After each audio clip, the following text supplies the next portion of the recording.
Parang nakakatakot dito umupo eh. Biglang lumabas dyan, oh. Biglang lumabas yung ahas.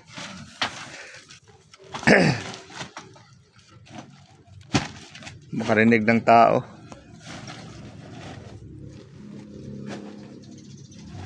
Yung guys, may ahas dito.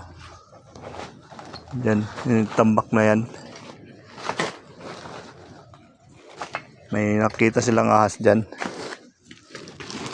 Dito nila nakita dito sa ano. Tinabas nila yan dyan. Kita nila dyan. Tapos dito pumunta. Dyan. Malaki na raw guys. Gahita na raw eh.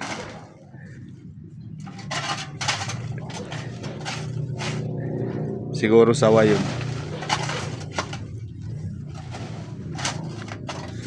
Kasi may nakikita dito yung kapitbahay dito. May nakikitang sawa dito sa loob nito. Nagkwento nila dun. Pinipinto ng mga kapitbahay dito. Matagal na kasi itong ano. Matagal na itong bakanting lote dito. Tapos maraming tambak. Mga kahoy.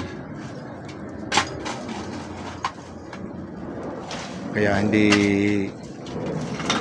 malabo na magkaroon ng ahas dito.